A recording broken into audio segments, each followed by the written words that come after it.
దేవుని ప్రశస్తమైన నామమునకు మహిమ ఘనత ప్రభావములు కలుగునుగాక. వీక్షిస్తున్న మీ అందరికీ మన ప్రభువైన యేసుక్రీస్తు నామములో శుభాభివందనాలు తెలియజేస్తున్నాను. ఈరోజు మన దేవుని వాగ్దానం యెషయా గ్రంథము 65వ అధ్యాయము 18వ వచనం.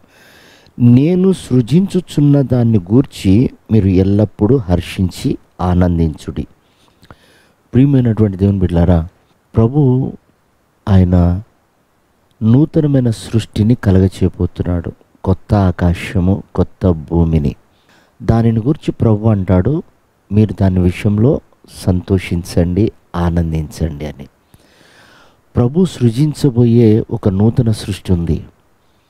అలాగే ఆ సృష్టికి, ఆ నూతన సృష్టికి మనం యోగ్యులుగా మార్చబడాలంటే ఈ భూమి మీద మనం నూతనపరచబడాలి. బైబిల్ సెలవిస్తున్నమాట, క్రీస్తులో ఉన్నవాడు నూతన సృష్టి అని. ప్రియమైన వారలారా, మనం క్రీస్తులో ఉన్నప్పుడు, నూతన సృష్టిగా మార్చబడుతున్నప్పుడు మనం చేయవలసిందల్లా ఒకటే, పాత వాటిని మర్చిపోవాలి. పాతవి మనం జ్ఞాపకం చేసుకోకూడదు. పాత వాటి మీద మనం మనసు ఉంచకూడదు. పాతవి మనలో కలిసి ఉంటే కొత్తదనం అనేది రాదు. పాతవి గతించినప్పుడు ఇదిగో సమస్తమును నూతనమాయను అని బైబిల్ సెలవిస్తుంది. కనుక ప్రియమైన దేవుని బిడ్డలారా, మన దేవుడు నూతన పరిచేవాడు. పాతవి గతించినప్పుడు మనల్ని నూతన పరుస్తాడు. చూడండి, భూమి అంతా కూడా పతనమైపోయినప్పుడు దాన్ని దేవుడు నూతన పరిచాడు. ఒక్కొక్క రోజు ప్రయాసపడుతూ సృష్టినంతటిని నూతన పరిచాడు. అలాగే మన జీవితంలో కూడా దేవుడు మనల్ని ప్రతిరోజు నూతన పరుస్తూ ఉంటాడు. మనం అప్పగించుకోవాలి. సృష్టి అప్పగించుకుంది కనుక నేటి వరకు సాక్షిగా ఉంది. అందుకే మరలా ఒక నూతన సృష్టిని, రేపు కలగబోయే సృష్టిని గురించి అంటాడు, మీరు ఆనందించండి అని.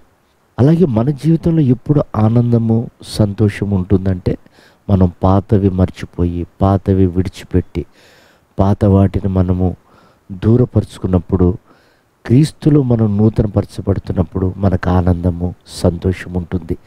అదే మాట అపోస్తలుడైన పౌలు అంటాడు, ఒకప్పుడు నేను హింసకుడను, దోషకుడను, హానికరుడను, అయితే ఇప్పుడు నేను క్రీస్తులో ఆనందించుచున్నాను.